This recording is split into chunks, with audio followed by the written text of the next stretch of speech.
really intrigues me is this idea,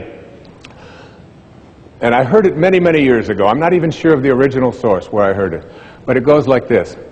When you change the way you look at things, the things you look at change. Albert Einstein once observed that you have the most fundamental and major decision that you have to make in your life is this. Do I live in a friendly or a hostile universe? Which is it?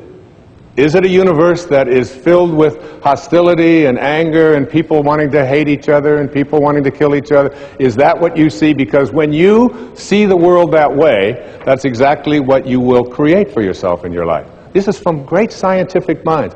And the interesting thing is that this is not just a clever play on words, that when you change the way you look at things, the things you look at change. It's actually a very scientific thing, and I'm going to show you that in just a moment. I'd like you to imagine the following scene. You're in your house.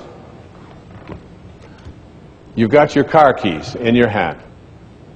The lights go out. Power failure. You can't see a thing.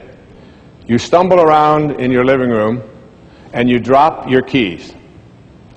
And you look around for a moment and you realize that you're never going to find them in the dark.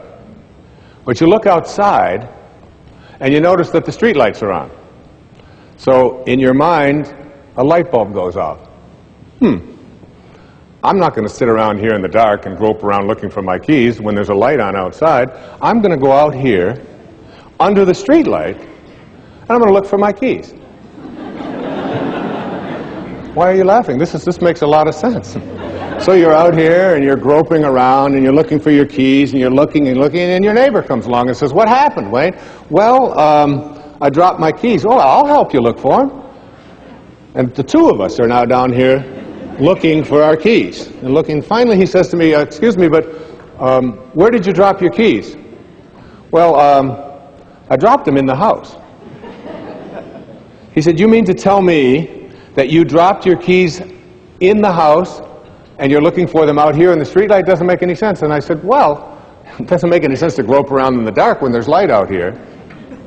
Now you laugh and you think how silly that is, but isn't that exactly what we do when we have a problem, a difficulty, a struggle that is located inside and we're looking for the solution outside? Someplace outside of ourselves. It would be like going to the doctor and telling him all of your symptoms, and the doctor says, "Oh boy, you've got a lot of symptoms." And he starts writing out prescriptions. You need a prescription for this symptom, you need a prescription for that symptom, and finally he gets this 4 or 5, and you go to walk out, and you say, "Well, I'd like my prescriptions." He said, no, I'll give this one to your mother-in-law, and I'll give this one to your neighbor, and I'll give this one to your daughter, and I'll give this one to your father." I mean, you're the one with the struggles and with the difficulties, and expecting somebody else to change or something outside of you to get better in order for you to make your life work at this level that I'm calling intention is something you have to really take a hard look at. It's in here.